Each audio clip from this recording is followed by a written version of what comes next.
भ्रष्टाचार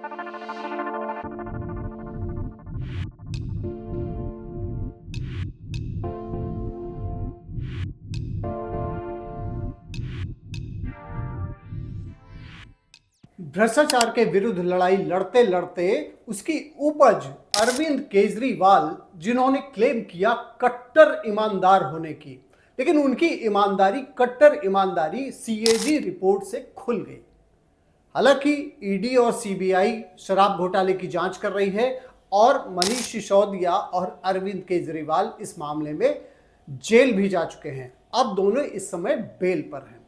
सिनेरियो अब चेंज हो चुका है, क्योंकि अब वर्तमान में भाजपा की सरकार है और जिस सीएजी की रिपोर्ट को अभी तक आम आदमी पार्टी की सरकार ने दबाए रखा था, वही सीएजी रिपोर्ट अब सदन में पेश की जा चुकी है।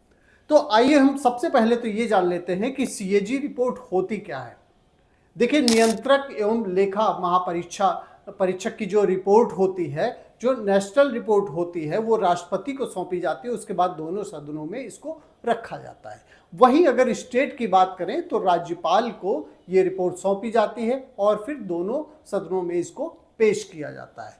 लेकिन चूंकि अभी तक सरकार वहां आम आदमी पार्टी की थी और आम आदमी पार्टी पूरी तरीके से घोटाले में घिरी हुई थी, वो कतई नहीं चाहती थी कि सीएजी की रिपोर्ट किसी भी तरीके से सामने आने पाए। फिलहाल ये रिपोर्ट पेश हो चुकी है। अब आइए हम देखते हैं कि ये जो रिपोर्ट आई है, सीएजी रिपोर्ट, अभी हम शराब घोटाले की केवल अगर बात कर रहे हैं तो उसमें ये खुलासा हुआ है, जो मीडिया की रिपोर्ट है उसमें ये खुलासा हुआ है कि 2000 करोड़ का दिल्ली सरकार को घाटा हुआ है। ये केवल आबकारी विभाग की बात है। कैसे घाटा हुआ है इस पर भी हम एक्सप्लेनर आपको देते हैं, थोड़ा एक्सप्लेन कर देते हैं कि किस तरीके से ये घाटा हुआ है।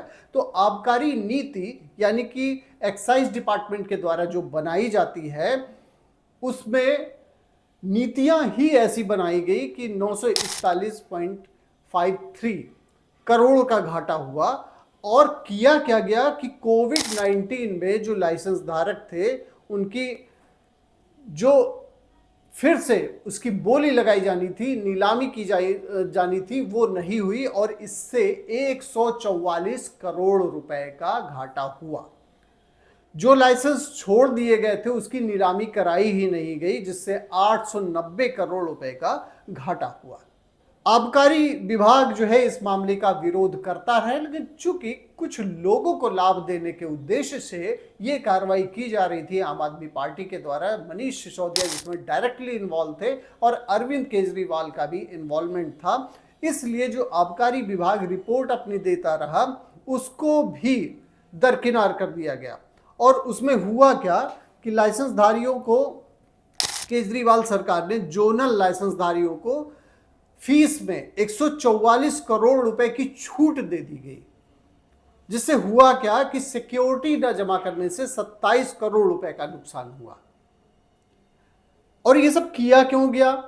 जो होलसेल के शराब व्यापारी थे उनको लाभ पहुंचाने के उद्देश्य से नीतियों में ही परिवर्तन कर दिया गया, यानी कि जो उसके रूल्स रेगुलेशन थे उसी में बदलाव कर दिया गया, जिससे कुछ ही लोगों की मोनोपोली बढ़ गई, करप्शन जमकर बढ़ा और इससे सरकार और जो शराब व्यापारी थे इनका नेक्सस सामने आया, जो सीएजी रिपोर्ट ने खुलासा कर दिया है।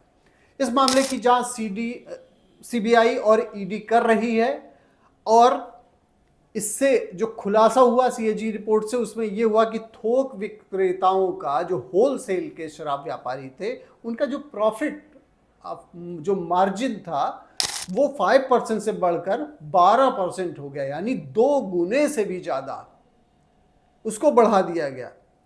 और यही नहीं, एक खेल और भी किया गया कि जो आम आदमी पार्टी की सरकार के द्वारा ही जो एक्सपर्ट कमेटी बनाई गई थी, उस एक्सपर्ट कमेटी 2021 और 22 की जो रिपोर्ट आई थी उसको भी इस सरकार ने खारिज कर दिया।